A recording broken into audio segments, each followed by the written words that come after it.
আমি অ্যাডভোকেট গোবিন্দ প্রামাণিক, মহাসচিব, বাংলাদেশ জাতীয় হিন্দু মহাজোট।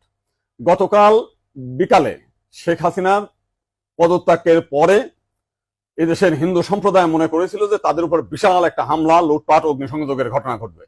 কিন্তু গতকাল বিকালেই বিএনপি এবং জামাতের নেতারা তাদের নেতৃবৃন্দকে হিন্দুদের বাড়িতে হামলা, লুটপাট, অগ্নিসংযোগ যাতে না হয় এবং প্রত্যেক মন্দিরে যাতে পাহারা দেয় সেই ব্যবস্থা করার নির্দেশ দেয়। এবং গতকাল থেকে আমরা দেখেছি সেই পাহারা দিয়েছে। সাধারণভাবে হিন্দুদের উপরে বড় কোনো মন্দিরে কোনো হামলার ঘটনা ঘটে নাই। কিছু আওয়ামী লীগের হিন্দু নেতা আছে যারা বিভিন্ন সময় লম্পঝম্প করেছিল, তাদের বাড়িতে, শুধু হিন্দু বাড়ি না, মুসলিম আওয়ামী লীগ নেতাদের বাড়িতে হামলা হয়েছে, লুটপাট হয়েছে এবং সামান্য কিছু সুযোগ সন্ধানী এলাকা ভিত্তিক তারা কিছু সামান্য মন্দিরে হামলা করেছে, সেটা ব্যাপক বিষয় না।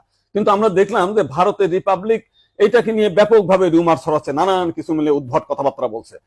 এবং আজকে দেখলাম শেখ হাসিনার নিয়ে তারা কাহিনী তৈরি করছে, বঙ্গবন্ধুর স্ট্যাচু মানে ভাঙছে, সেটা নিয়ে তারা খুব দুঃখে সাগরে ভাসছে।